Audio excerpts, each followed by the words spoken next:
মিশরে একটা দৌড় প্রতিযোগিতা হতো। ওই দৌড় প্রতিযোগিতায় আমর ইবনুল আস রাদিয়াল্লাহু তাআলা আনহুর ছেলে অংশগ্রহণ করেছে, কিন্তু এক মিশরি ওই দৌড় প্রতিযোগিতায় চ্যাম্পিয়ন হয়ে গেছে। রানার্স আপ হয়েছে আমর ইবনুল আসের ছেলে। এবার মিশরি ফার্স্ট আর গভর্নরের ছেলে সেকেন্ড। রাগের চোটে আমর ইবনুল আসের ছেলে ওই মিশরির মাথার মধ্যে কয়েকটা বাড়ি মেরেছে। মিশরি বলে, আমার মাল্লা কেন? তুমি খেলায় পারো না, আমারে মাল্লা কেন? আনা ইবনুল আকরামিন, আমি গভর্নরের পোলা, আমি যা বলবো এটাই হবে, আমার উপরে কথা নাই। মিশরি ওইখানে আর ঝগড়া বাঁধায় নাই, মনে দুঃখ নিয়ে মদিনায় চলে আসলেন। এসে বললেন, আমিরুল মুমিনিন, আপনি আমর ইবনুল আস রাদিয়াল্লাহু তাআলা আনহুকে মিশরের গভর্নর বানিয়ে পাঠিয়েছেন। একটা প্রতিযোগিতায় আমি চ্যাম্পিয়ন হয়েছি, ওনার ছেলে হয়েছে রানার আপ। কেন সে চ্যাম্পিয়ন হতে পারে নাই? এই কারণে আমার মাথায় লাঠি দিয়ে 3টা বাড়ি মেরেছে।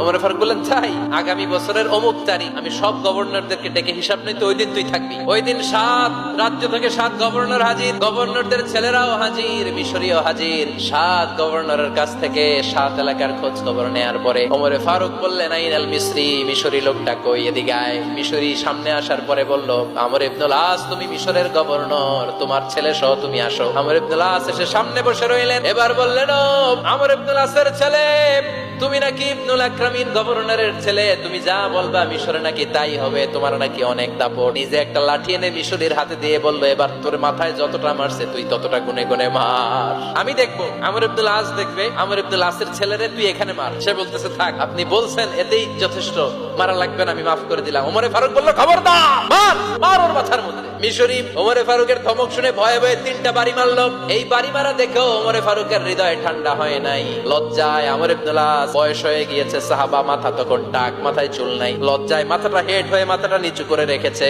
এবার রাগের চোটে ওমরে ফারুক বললেন, এবার আমর ইবনুল আসের টাক মাথার মধ্যে একটা মার। কেন ছেলেকে শিক্ষা দিতে পারে নাই? তোমরা কখন মিশরীদেরকে নিজেদের দাস বানায় নিলা? ওয়াকাদ ওয়ালাদাতুহুম উম্মুহুম আহরারা, আর ওদের মায়েরা তো ওদেরকে স্বাধীন সন্তান হিসেবে প্রসব করেছে। মানুষদের উপর ক্ষমতাগিরি করার জন্য গভর্নর পাঠাই নাই। খবরদার, জনগণ তাদেরকে দেখভাল করার জন্য তোমাদেরকে পাঠানো হয়েছে, তাদের উপর কোনো অত্যাচার করার জন্য নয়। চিল্লায় বলেন ঠিক কিনা?